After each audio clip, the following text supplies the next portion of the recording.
Ever wonder how a small German town became the birthplace of a global sportswear empire? This is the story of Adidas, a tale of brotherly rivalry, Olympic glory, and game-changing innovation.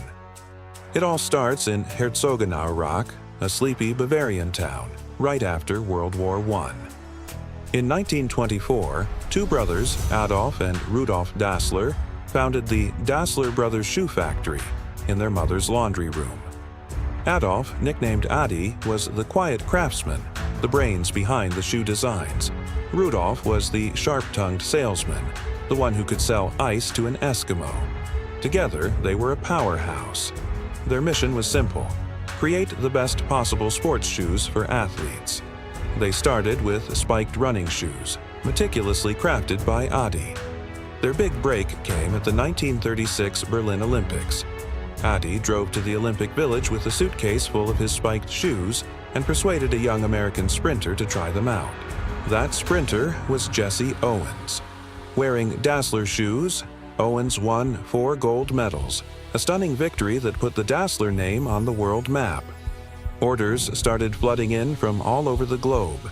Before World War II, their factory was churning out 200,000 pairs of shoes a year.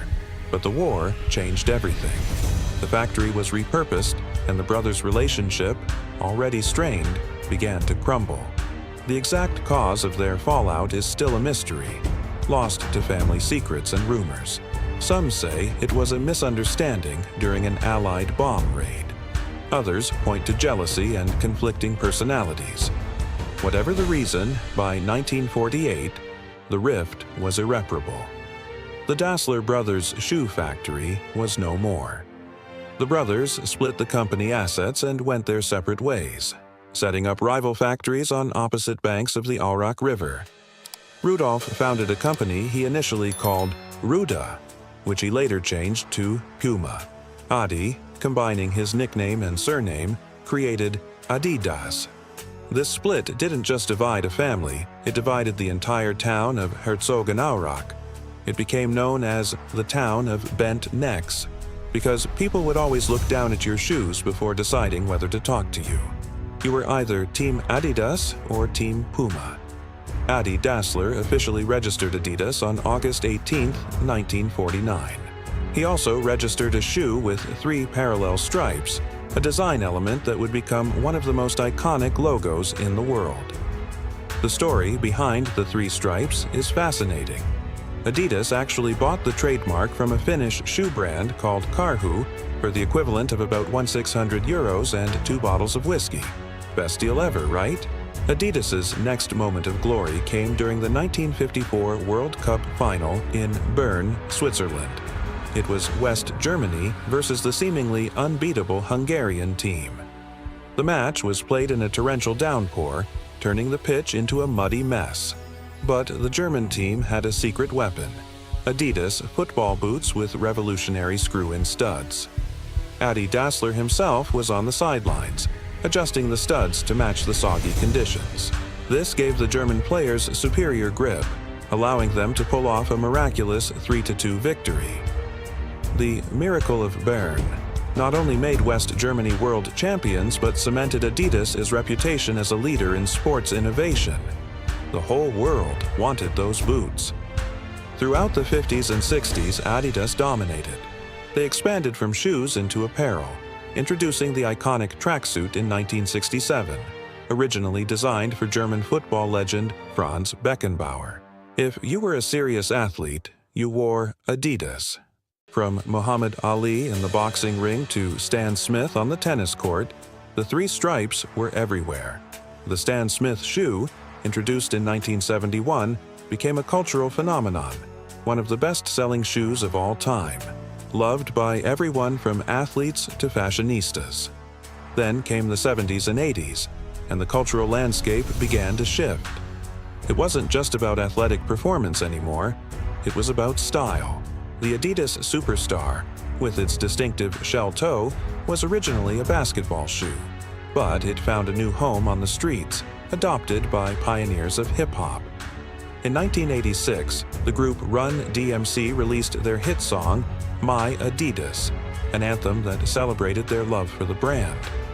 They even held up a superstar shoe on stage during a concert in front of Adidas executives. This led to an unprecedented $1 million endorsement deal, the first of its kind between a music group and a sports brand. It was a groundbreaking moment that fused sports, music, and street culture forever. But the late 80s and early 90s were a tough time for Adidas. After Adi Dassler's death in 1978, the company struggled with direction. They lost market share to a rapidly rising competitor from America, Nike. For a while, it seemed like the German giant was losing its touch. The company was even sold by the Dassler family in 1989. But you can't keep a good brand down. In the mid-90s, Adidas began a massive comeback. They refocused on their heritage, bringing back classic designs like the Gazelle and the Campus. They also pushed the boundaries of technology with innovations like the Feet You Wear series, which mimicked the natural shape of the human foot. They signed a new generation of superstars like David Beckham and Zinedine Zidane in football and Kobe Bryant in basketball. The turnaround was complete. Adidas was cool again. They cleverly divided the brand into different divisions. You had the performance line for serious athletes and the originals line for fashion and lifestyle, celebrating the brand's rich history.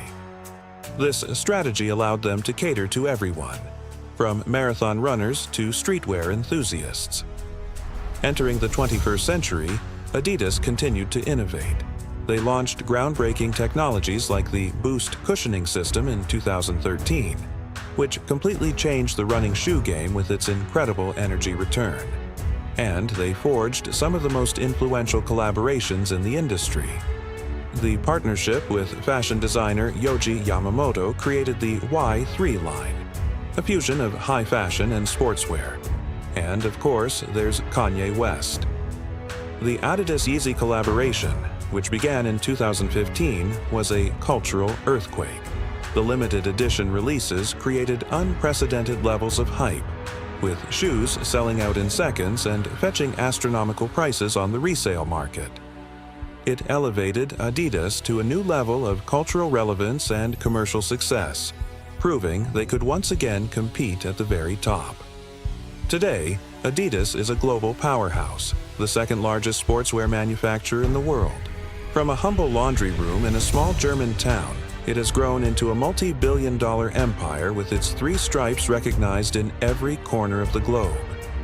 The story of Adidas is more than just a business history.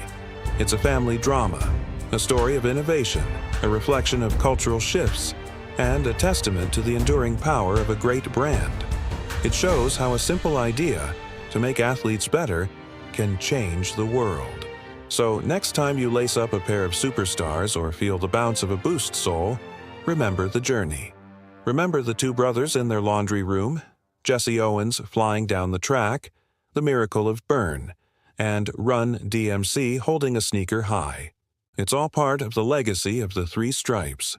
Thanks for watching. If you enjoyed this story, don't forget to like, subscribe, and hit that notification bell for more deep dives into the brands that shape our world. See you next time.